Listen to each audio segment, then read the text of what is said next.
Hello! It's my face. These are my hands. Today, we are going to be talking all things Bookopoly. So, I made my cute little spread. So, I will have links in the description for the board, which will also all of the storygraph prompts, and then a log that you can share in your Instagram stories too. So that'll all be linked in the description, but let's get into prompt reveal and recommendations. 2 prompts are recommended by a stranger or recommended by a friend. You can use any of the books that I'm including here for those prompts, as I am a stranger and a friend, maybe. So first up, we have On Your TBR for 1+ years. This is very personal. I don't know what's on your TBR. I have an entire shelf of them that I could probably use because they've been on that TBR for a year. But you can look at your Goodreads or your Storygraph and use that to sort of guide you. But let's start grabbing books. So we've got self-published. So you could read Home is Where You Are by Melissa Grace. You could also read Off the Hook by Julia Livia. These are 2 books that I like. Both of them are on Kindle Unlimited if you're into that. The only caveat here is that this could also be a book that was previous self-published but got picked up, so maybe Lost and Lassoed or Next to You. Lots of options. The next prompt is make a 2025 TBR. You can do this however you want. I like to make a big long list in my journal. That's just who I am. But you make it, you check it off. Great, we love it. And then we have our first railroad. The railroads this year are meant to be a little challenging. They're railroads. They're super important. So this year, the challenge is to read a book with a movie or TV adaptation and then watch the TV or movie adaptation. So first up, we've got The Lightning Thief by Rick Riordan. So this has there's the TV show on Disney Plus. There's also the original movie that they made for it. You've got options. And then another option would be The Golden Compass by Philip Pullman.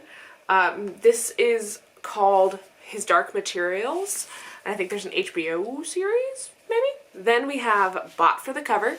So really these should just be really gorgeous or intriguing covers. This is Manslaughter Park by Tirzah Price, which is the 3rd in her Jane Austen murder mystery series. Haven't read it, want to read it, got it for the cover.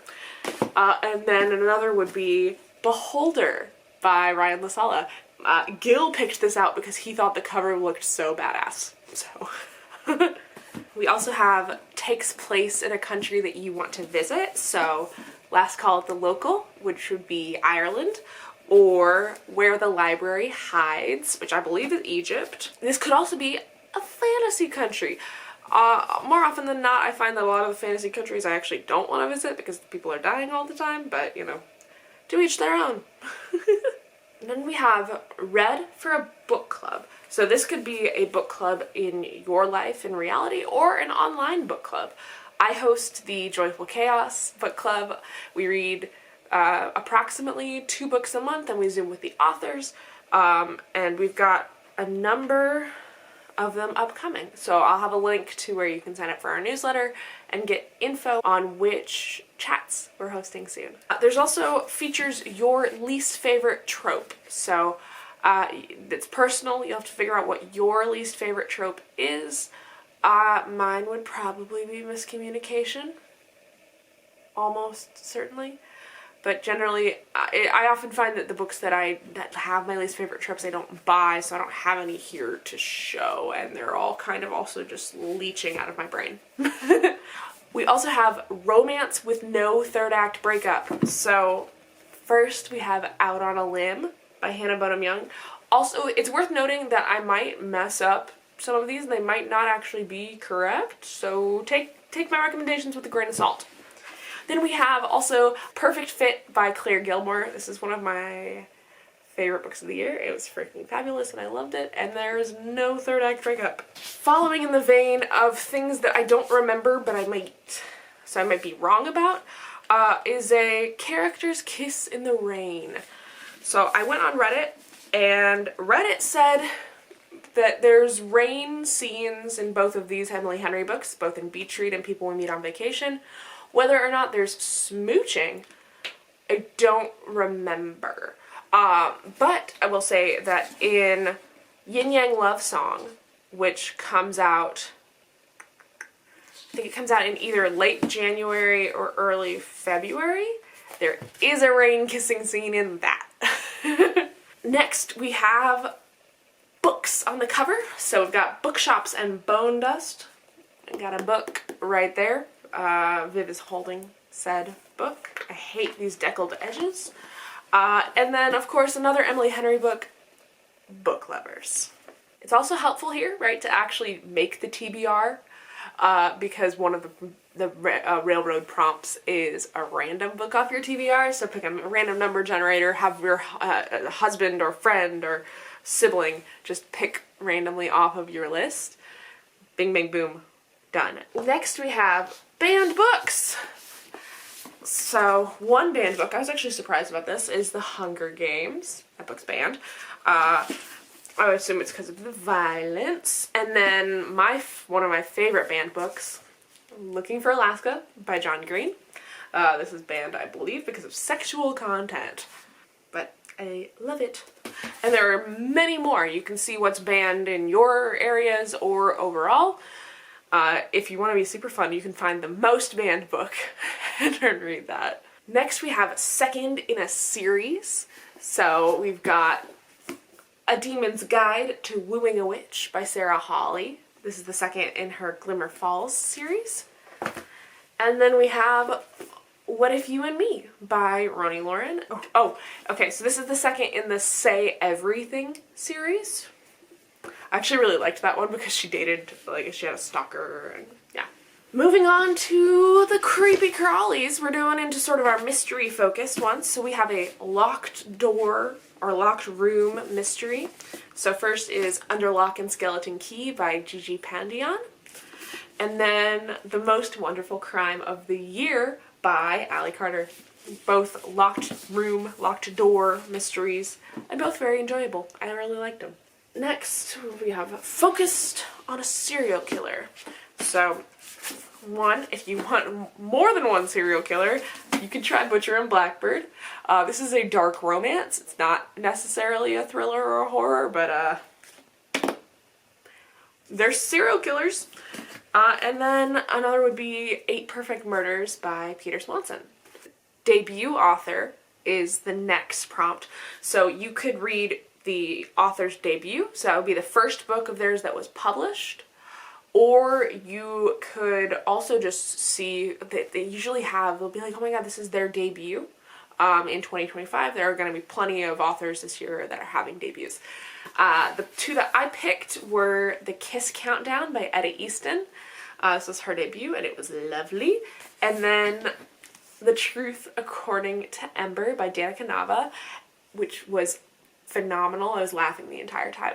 Next, Railroad, on your TBR the longest. For me, this is going to be hard because the things that have been on my TBR the longest have not been released yet. So we're adding a caveat there is that, you know, the thing that's been on your TBR the longest that you can actually read.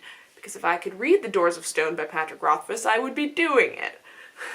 I don't know what mine is, although I do have some vague ideas. Then we have Has an Animal's point of view. So one from the get-go would be Remarkably Bright Creatures by Shelby Van Pelt. Another would be Lessons in Chemistry by Bonnie Garmis. This would also work for a TV adaptation. Then it's from your least read genre. The point here is that to read more of your least read genre, but if there's a genre that you just straight up don't read, you don't have to read from that. Like that's okay. It's supposed to be fun. So for me, that would be historical anything. I'm very reticent usually to read historicals. So one could be The Ornithologist's Field Guide to Love. I read this and I loved it. I gave it for our Secret Santa book club. Whoopsies. And another one, I know absolutely nothing about this book. It's called A Short Walk Through a Wide World by Douglas Westerbeek, I don't know. But I opened it up and it said 1885 and I went, yep, that's historical. Then we have Bought from an Indie Bookstore. We love our indie bookstores. This also includes anything from like Libro FM because they also support independent bookstores. But sky's the limit on that. Whatever you want to read, so long as it's from an indie bookstore, it's all good. All right, next is dark academia. We love dark academia. So one would be Ink and Bone by Rachel Kane. This book series got me through grad school, literally. Or A Deadly Education by Naomi Novik. Also got me through grad school. It's kind of weird. Then we have fairy tale retelling. This could also be extended to mythology retellings, so long as it's a retelling and not like Percy Jackson, where like those are not retellings, those are just like hanging out in the gods world. So one would be Six Crimson Cranes, and then another would be Daughter of the Moon Goddess. Then we have recommended by an author. So what you can do here, and this is the easiest way to do it that doesn't involve harassing anybody or anything like that, is sign up for their newsletter.